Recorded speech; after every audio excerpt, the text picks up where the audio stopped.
അസ്സലാമലൈക്കും. തങ്ങള് ഇപ്പോൾ വ്യാപകമായിട്ട് വിഘടിതർ പ്രചരണം നടത്തുന്നുണ്ട്. ഈ ഷായറെ മുബാറക്ക് എന്ന് പറഞ്ഞിട്ട് അവർ കൊണ്ട് നടക്കുന്ന ആ മുടി, അതിനോട് താങ്കൾക്ക് യോജിപ്പുണ്ട് എന്നുള്ള രീതിയിലാണ് അവർ പ്രചരണം നടത്തുന്നത്. എന്താണ് തങ്ങളുടെ വിശദീകരണം?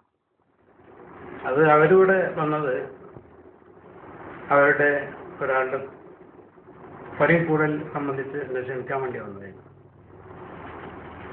അപ്പോൾ ഇവിടെ പാണക്കാട്ടിലാണ്. അപ്പോൾ അതിൻ്റെ അടിയിലാണ് ഇവിടെ പൂപ്പൻ്റെ പറഞ്ഞിട്ട് പെട്ടെന്ന് ഞാൻ പറഞ്ഞു കാത്തിറക്കുന്ന ഇടയിൽ കൂടെ അവർ വന്ന് ഞാൻ പറഞ്ഞു ഫോട്ടോ ഒന്നും എടുക്കാൻ പാടില്ല, ഫോട്ടോ ഒന്നും കൊടുക്കേണ്ട ആവശ്യമില്ല, ഫോട്ടോ എടുക്കണം. അതിൻ്റെ അടിയിലാണ് പിന്നെ അവർ മൊബൈലിൽ എടുക്കും തോന്നുന്നത്.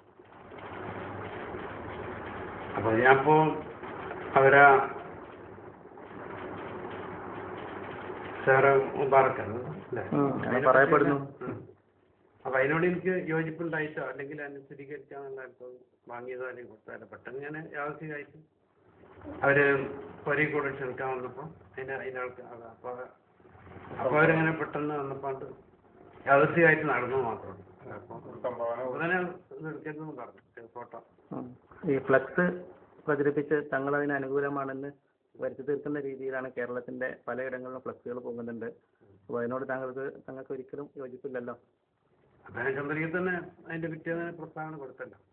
അങ്ങനെ ഈ ഫ്ലക്സ് പോകണം, അതുപോലെ തന്നെ ഈ ഫോട്ടോ എടുക്കലൊക്കെ അത് വളരെ തരം താഴ്ന്ന ഒന്നാണെന്നാണ് ഞാൻ പറഞ്ഞത്. അതിനോട് ആയിരിക്കും എനിക്കൊരു യോജിപ്പില്ല. അത് അവര് മുതലെടുത്തത് മാത്രമേ ഉള്ളൂ. തനതും തെളിവും ഒന്നുമില്ലാത്ത രീതിയിൽ വിഘടിത വിഭാഗം നടത്തുന്ന ഈ മുടി, അതിനെക്കുറിച്ച് താങ്കളുടെ അഭിപ്രായം? അപ്പോ സംസ്ഥാനത്തെ ചെറുശ്ശേരി ഉസ്താദ് തന്നെ കാളമ്പാടി ഇവരൊക്കെ പറയുന്ന ആ നിലപാടിന് അപ്പുറം നമുക്കൊന്നും ഇല്ല. അവർ പറയുന്ന ഇതാണ് നമുക്ക് ശരിയായിപ്പോ ശരി, മറ്റുള്ള പറയുന്നതും ശരിയല്ല എന്നാണ് എൻ്റെ അഭിപ്രായം. കോഴിക്കോട് ഈയിടെ SKSSFന്റെ ഒരു വിശദീകരണ സമ്മേളനം നടന്നു. അത് തങ്ങളുടെ അറിവോട് തന്നെയല്ലേ നടന്നത്? എന്നോട് പിന്നെ അബ്ബാസും അതുപോലെ തന്നെ ഓണംപള്ളി എന്ന് വന്നിട്ട് ലാസ്റ്റ് അവസാന തലേ ദിവസം അവർ വന്നിട്ട് അതിന് മുമ്പ് അങ്ങനെ പറഞ്ഞു. അപ്പൊ അങ്ങനെ തലേ ദിവസം വന്നിട്ടുണ്ടാകും. എൻ്റെ അനുവാദത്തോടു കൂടി തന്നെയാണ് അത് നടന്നത്. തങ്ങൾ അറിയാതെ തന്നെയാണ് SKSSFകാർ മുൻകൈ എടുത്ത് ഇങ്ങനത്തെ പ്രോഗ്രാമൊക്കെ നടത്തുന്നത്. തങ്ങൾക്ക് അതിന് എതിർപ്പാണ് എന്നുള്ളടത്തോടെ പ്രചരിപ്പിക്കുന്നത്. അതിൽ എത്രത്തോളം വാസ്തവം ഉണ്ടെന്ന്? അത് SSFന്റെ ആൾക്കാർ ദുർവ്യാഖ്യാനം നടത്തുകയാണ്. അത് ഇത് ശരിയല്ല എന്ന് ജനങ്ങളുടെ ഇടയിൽ ഒരു തെറ്റിദ്ധാരണ അല്ലെങ്കിൽ ശരിയല്ലാണ്ട് ഒരു ധാരണ ആളുകളുടെ ഇടയിൽ വരും എന്ന് വിചാരിച്ചിട്ടാണ് അവർ ഇങ്ങനെയുള്ള തന്ത്രങ്ങളൊക്കെ ചെയ്യുന്നത്. ചില SSFന്റെ പ്രവർത്തകരെന്ന പേരിൽ തങ്ങളെ ഫോണിൽ വിളിച്ച് ആരെങ്കിലും വഞ്ചിക്കാൻ ശ്രമിച്ചതായിട്ട് തങ്ങൾക്ക് തോന്നുന്നുണ്ട്? അങ്ങനെ ഈ വിഷയം പറഞ്ഞിട്ട് ആരോ ഗൾഫിൽ നിന്ന് ആരാണ് ഇങ്ങനെ രണ്ടരച്ചിട്ട് സംസാരിക്കുന്നത് തങ്ങളതിന്റെ മെമ്പറാണ് മറ്റേ പിന്നെ അങ്ങനെ അപ്പോൾ ഞാൻ പറഞ്ഞു എനിക്ക് അതിനോടൊന്നും യോജിപ്പില്ല പറഞ്ഞു അവരോട്. ഏതായാലും ഈ കാര്യത്തിൽ തങ്ങളുടെ ഈ നിലപാട് വ്യക്തമാണ് അല്ലേ? സമസ്തയുടെ നിലപാട് തന്നെയാണ് തങ്ങളുടെ നിലപാടെന്താ? അത് തന്നെയാണ് നമ്മളെല്ലാവരും നിലപാട്. അതുപോലെ തന്നെ സംസ്ഥാന കീഴടങ്ങളൊക്കെ ഒരഭിപ്രായം. സമസ്തയുടെ നിലപാടിനെതിരായിട്ടാണ് SKSSF പോകുന്നതെന്ന് ഒരു അഭിപ്രായം എന്തായാലും തങ്ങൾക്കില്ലല്ലോ. സമസ്തക്ക് എതിരായിട്ട് പോവില്ല. പിന്നെ വേറെ ഇതിനോട് ബന്ധപ്പെടാത്ത ഒരു ചോദിച്ചാൽ ഇത് ബന്ധപ്പെട്ട് തന്നെ തങ്ങൾ സമസ്ത മുഷാവറാൻ കണ്ടു.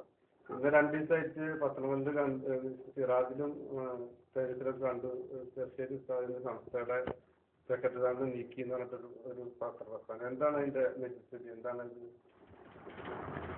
അതിന്റെ യഥാർത്ഥം ഇവിടെ ശരിക്കും പറയാനുണ്ടെങ്കിൽ അദ്ദേഹത്തെ ആർക്കും സംസ്ഥാനത്തിന്റെ സെക്രട്ടറി സ്ഥാനത്ത് നീക്കാൻ സാധിക്കുകയില്ല എന്നാണ് ഞാൻ പറയുന്നത്. അദ്ദേഹം എന്നും സെക്രട്ടറി ആയിക്കൊണ്ടിരിക്കും. ഇനിയെങ്കിലും നിയമം ഉണ്ടെങ്കിൽ ആ നിയമം പോലെ നീങ്ങും ചെയ്യും. കോടതി മുഖേന മറ്റെങ്കിൽ ഉപയോഗിച്ചിട്ട് ഇപ്പോഴും ചെറുശ്ശേരി ഉസ്താദ് തന്നെയുണ്ട് സംസ്ഥയുടെ. അവരുടെ ചില സ്വാതന്ത്ര്യങ്ങളാണ് ആൾക്കാരുടെ വേണ്ടാത്ത കാര്യങ്ങൾ ഇതേമാതിരി തന്നെയാണ്. വെറും കള്ളപ്രചരണങ്ങളാണ് ഉണ്ടാവാൻ ഇത് ഏറ്റവും വലിയ തെളിവാണ്. ഏതായാലും ഓൺലൈൻ ഓൺലൈനിലൂടെ ഉള്ള SKSSന്റെ കീഴിലുള്ള ഒരു പ്രവർത്തനത്തിന്റെ ഭാഗമായിട്ടാണ് ഞങ്ങൾ വന്നിട്ടുള്ളത്. അപ്പൊ ആ ഒരു പ്രവർത്തനത്തെ തങ്ങൾ എങ്ങനെ കാണുന്നു? ലോകത്തിന്റെ പല ഭാഗങ്ങളിലായിട്ട് ഈ പ്രവർത്തനങ്ങൾ സ്ത്രീകളും കുട്ടികളും അടക്കം നമ്മുടെ നേതാക്കന്മാരുടെ പ്രഭാഷണങ്ങളും അതുപോലെ തന്നെ ആദർശ തുടങ്ങിയ പഠന ക്ലാസുകളും ഒക്കെ നടത്തിക്കൊണ്ടിരിക്കുന്നുണ്ട്.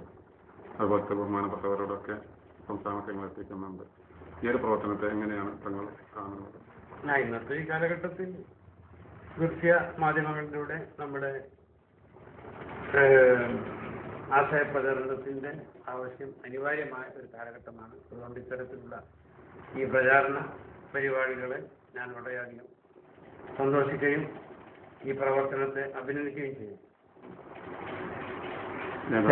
ഇത്രയും നേരം KCR വേണ്ടി സമയം ചെലവഴിച്ചതിന് വളരെയധികം നന്ദി. അള്ളാഹു സൽക്കർമ്മമായി സ്വീകരിക്കട്ടെ.